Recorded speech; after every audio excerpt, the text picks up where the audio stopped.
January 30th, 1945. 7:40 in the evening.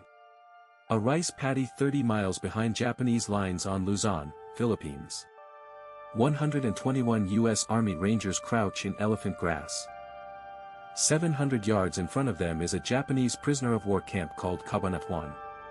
Inside the camp are 513 Americans. They are the last Bataan Death March survivors still held there. Most have been in captivity 33 months. Most weigh less than 90 pounds. In 5 minutes, a U.S. Army Air Force's P-61 Black Widow night fighter will cut its engines 2 miles away and glide silently overhead. In 10 minutes, Sergeant Theodore Richardson's Browning automatic rifle will fire the first shot. 225 Japanese will be dead within 30 minutes. Watch for a Filipino captain named Juan Pajota. Watch for a 30-year-old Italian-American officer named Henry Mucci. Watch for 26 water buffalo carts. April 9, 1942. The Bataan Peninsula in the Philippines. 76,000 American and Filipino soldiers surrender to the Imperial Japanese Army. It is the largest American military surrender in history. The Japanese have prepared transport for 30,000 prisoners. They have received 76,000. They will march them 65 miles north to a camp at Tarlac. The march will take 6 days. Prisoners who collapse will be bayonet. Prisoners who drink from streams will be shot. Prisoners who beg for water will be beaten. The death toll on the march, by post-war estimates, will be between 5,000 and 18,000. The variance is because the Japanese kept no records. The survivors reach Camp O'Donnell at Tarlac on April 15, 1942. Within 30 days, an additional 15,000 will die there from dysentery, malaria, and beatings. The Japanese transfer the strongest survivors to a larger facility farther east, Camp Cabanatuan 1, in central Luzon. By August 1942, Cabanatuan holds approximately 8,000 American prisoners.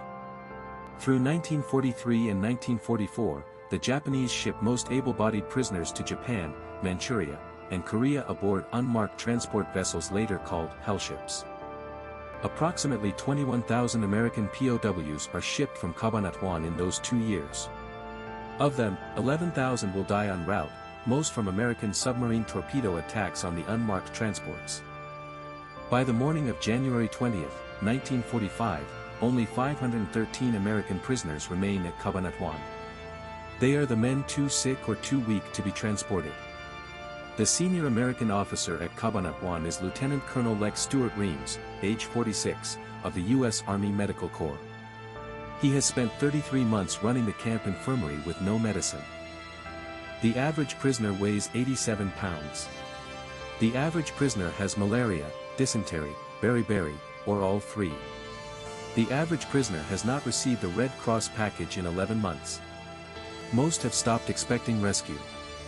The men in the infirmary have been told, by their fellow prisoners, that the Japanese will execute them all when American forces approach.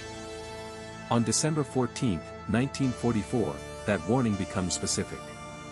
At Puerto Princesa Bay on Palawan Island, Japanese guards force 150 American prisoners into air raid shelters, douse them with aviation gasoline, and set them on fire.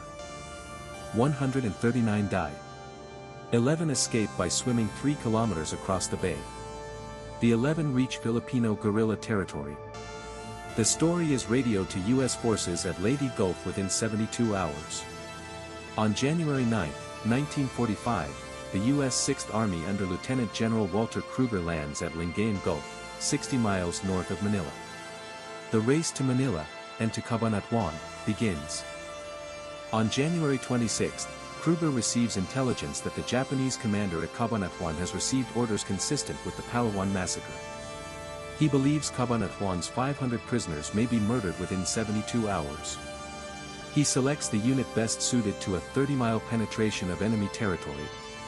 The unit is the 6th Ranger Battalion. Its commander is Lieutenant Colonel Henry Andrew Mucci, age 33. Mucci was born in Bridgeport, Connecticut, on March 4, 1911. He was the son of Italian immigrants. He graduated from West Point in 1936, ranked 174th in his class of 276 cadets.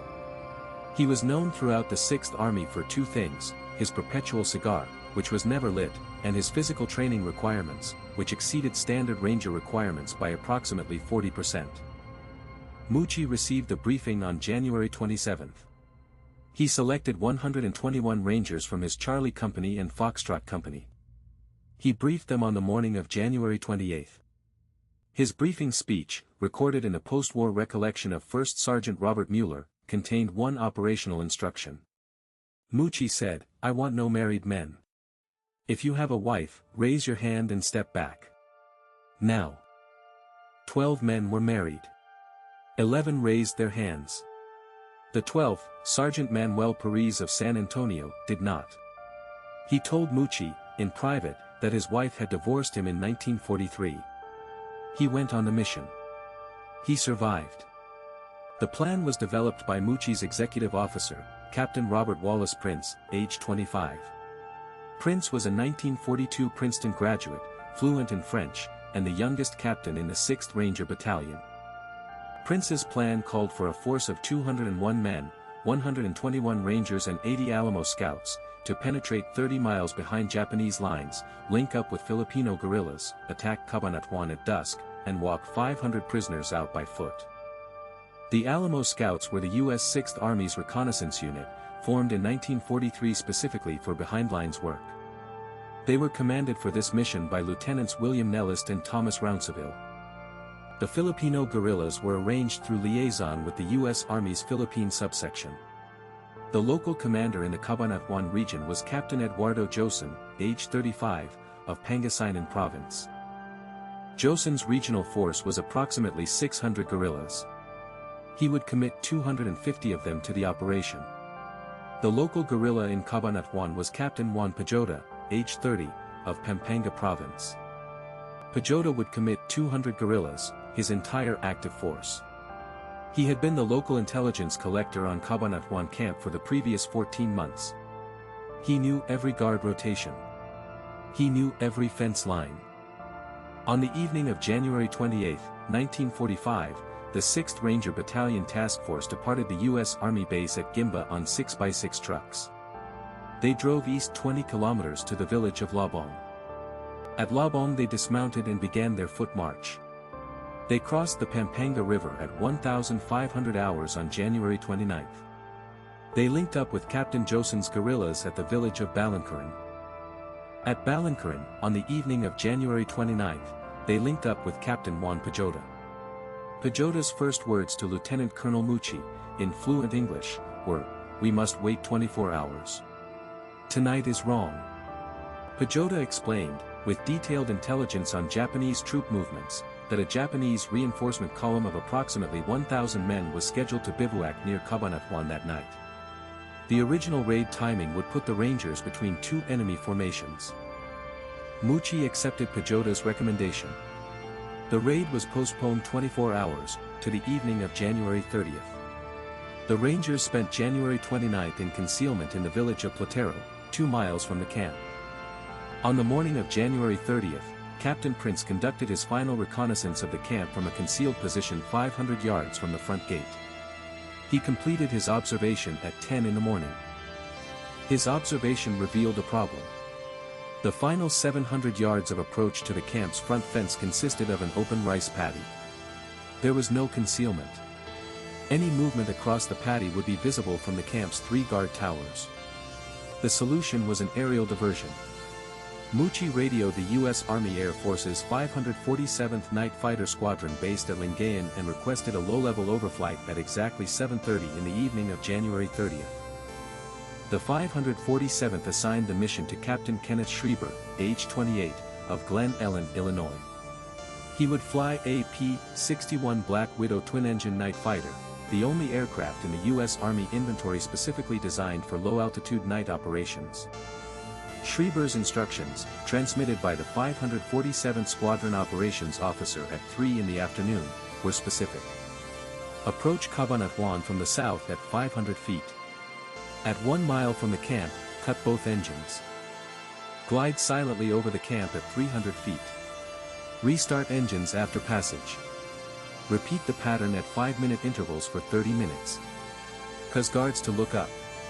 Do not attack the camp.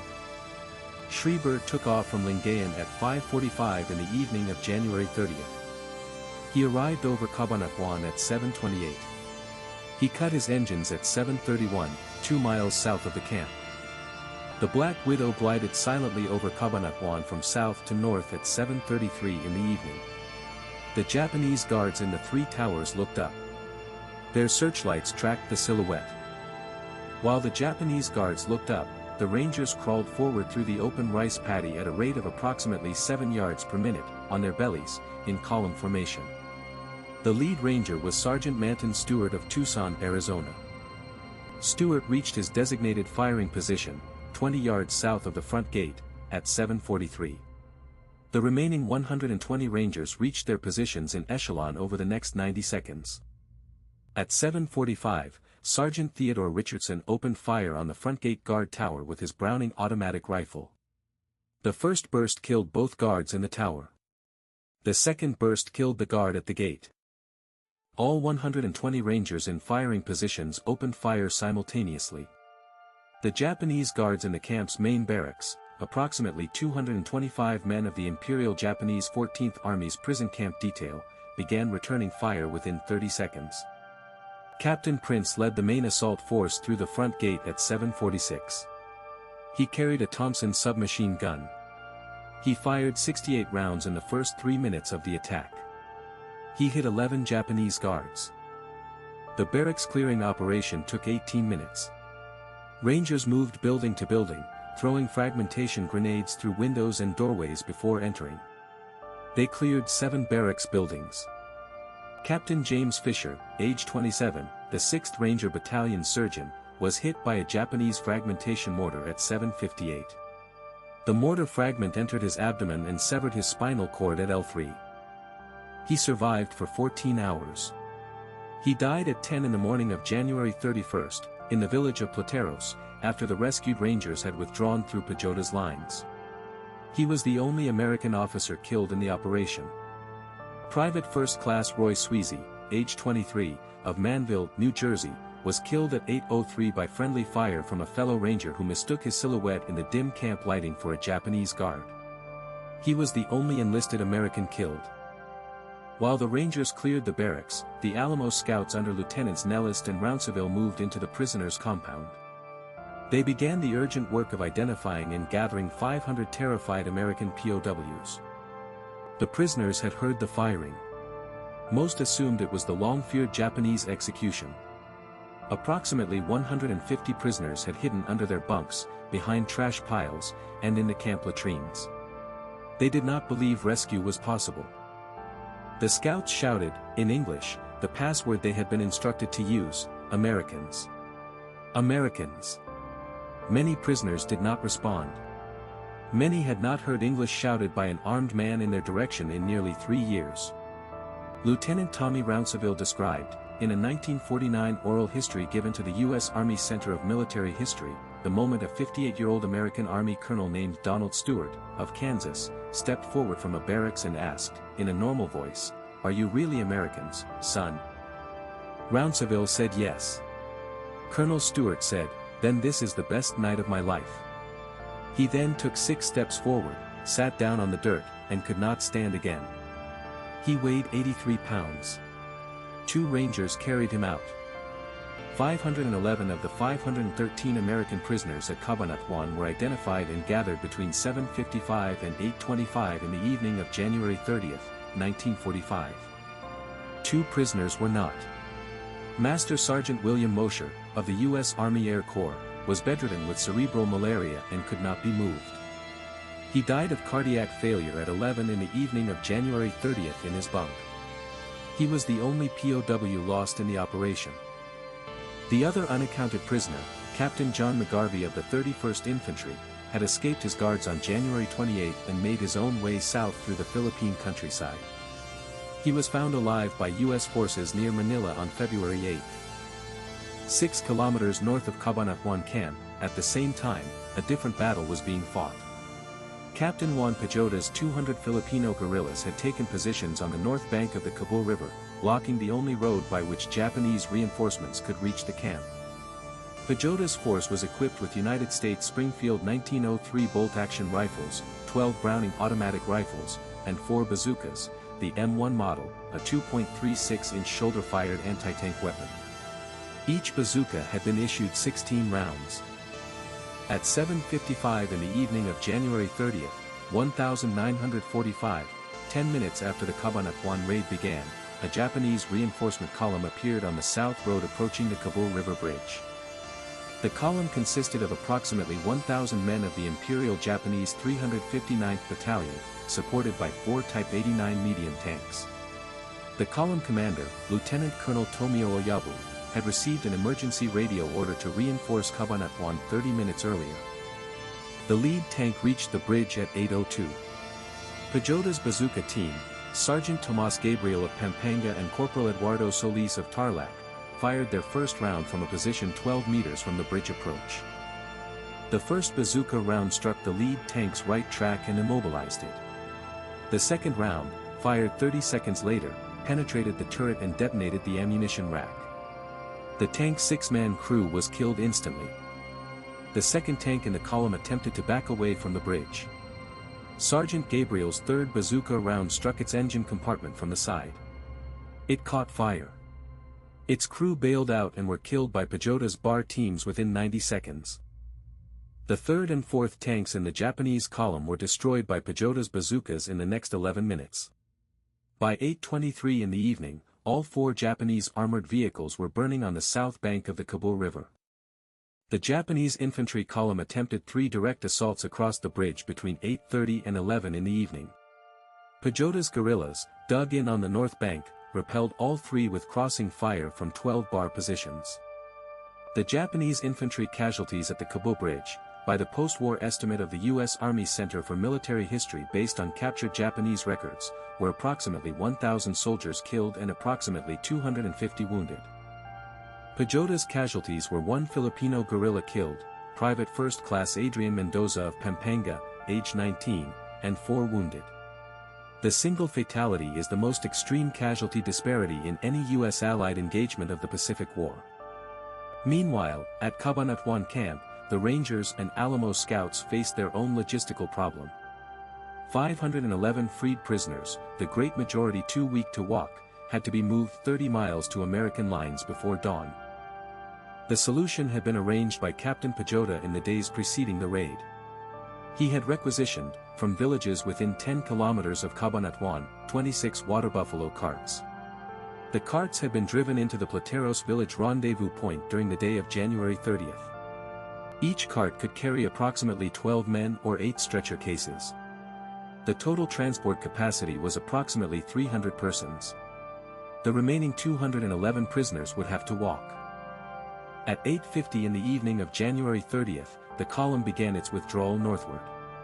The carts moved at the pace of the slowest carabao, approximately 3 kilometers per hour. The walking prisoners moved at approximately 1.5 kilometers per hour. By 11 in the evening, the column had cleared the immediate Cabanatuan area. Pajota's guerrillas continued to hold the Kabul Bridge until 5 in the morning of January 31st, when they withdrew north under cover of darkness.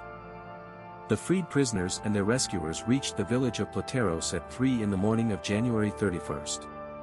They reached the Pampanga River at 6 in the morning. They began crossing the river by raft and small boat. Approximately 90 minutes were required to ferry the entire column across the Pampanga.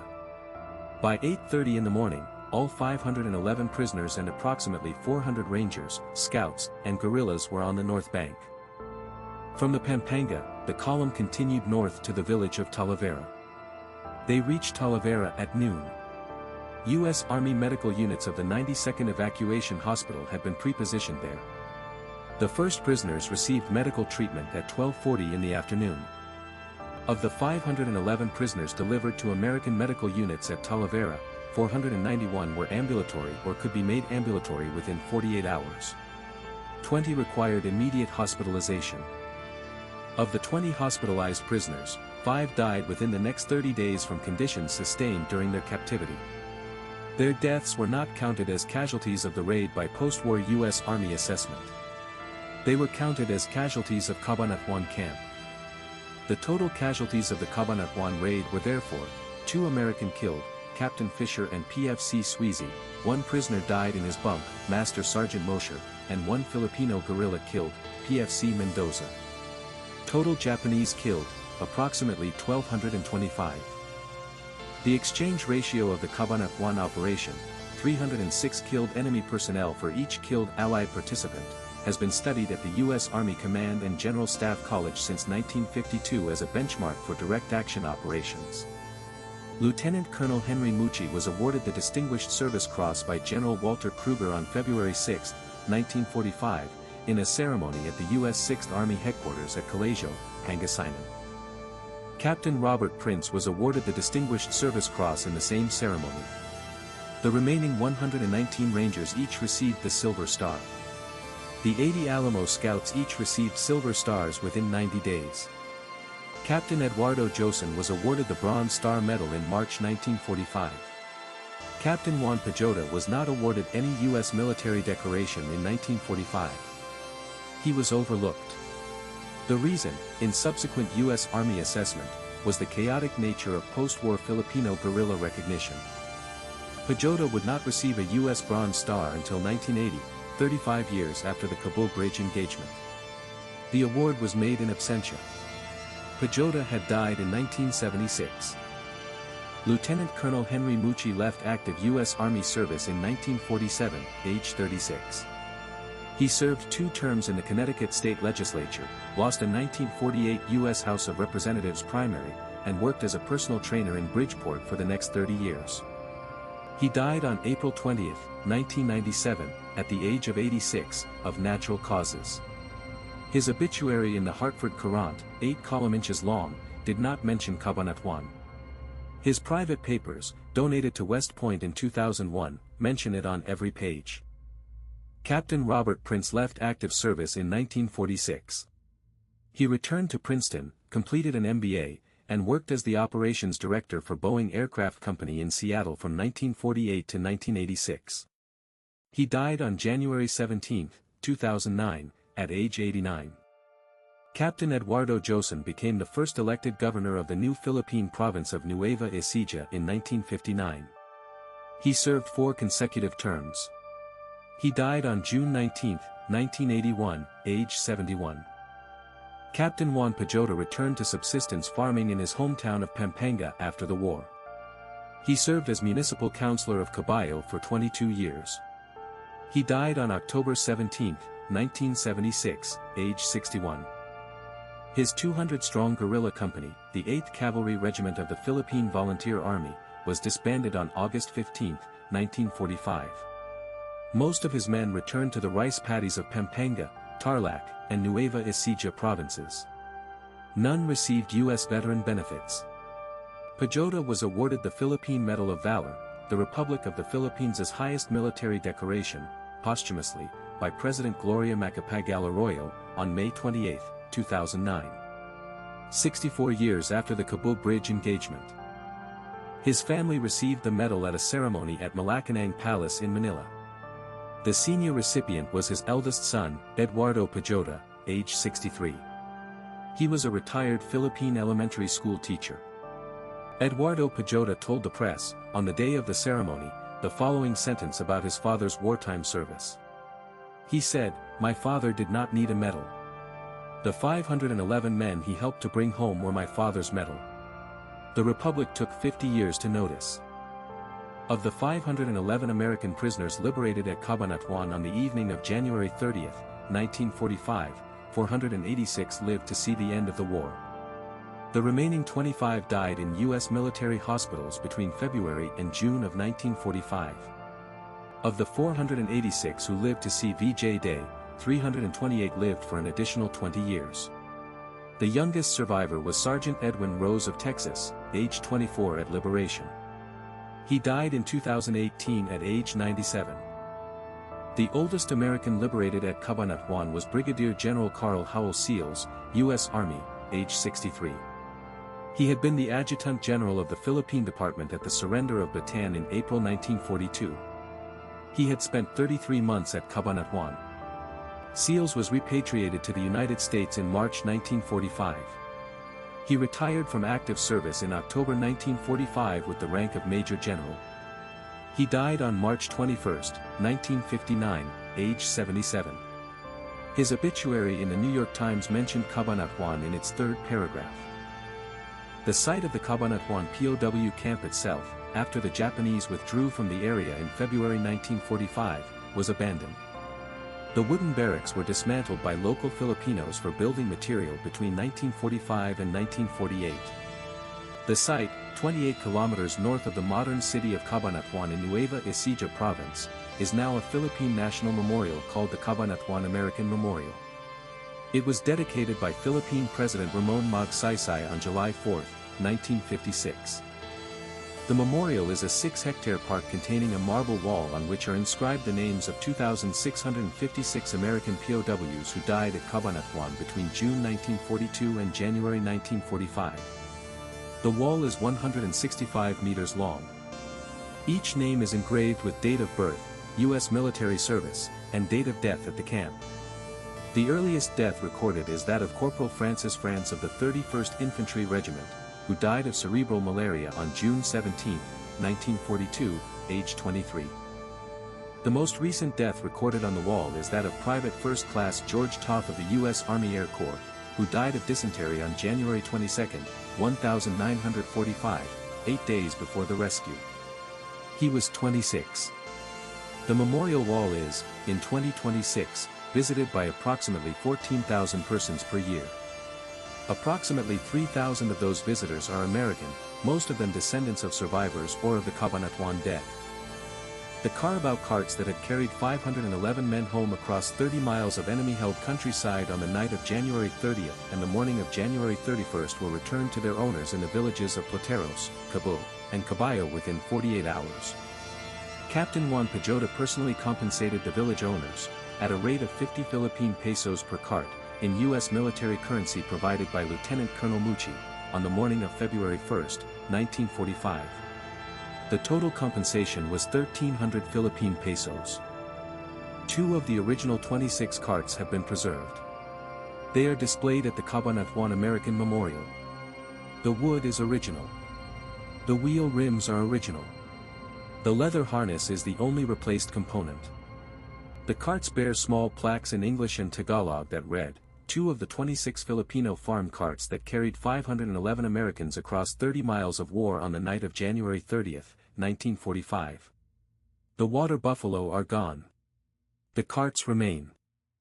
The Cabanatuan raid was the subject of a 2001 non-fiction book by the American journalist Hampton Sides, titled Ghost Soldiers, The Forgotten Epic Story of World War II's Most Dramatic Mission. The book sold approximately 1,800,000 copies.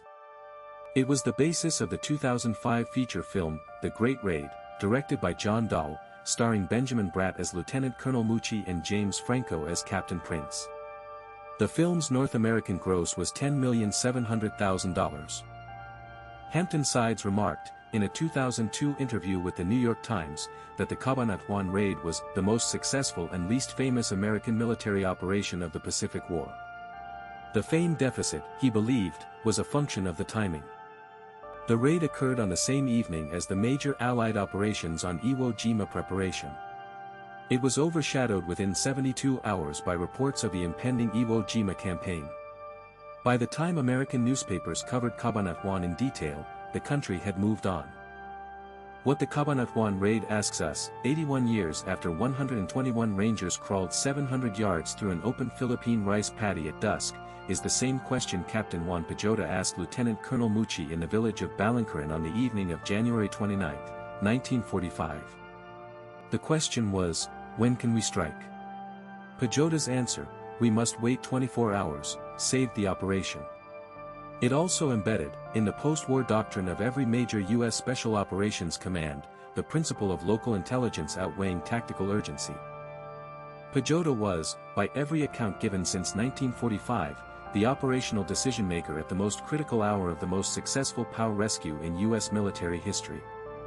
He was a Filipino farmer with an 8th-grade education and a 1903 Springfield rifle. The U.S. Bronze Star reached him 35 years late.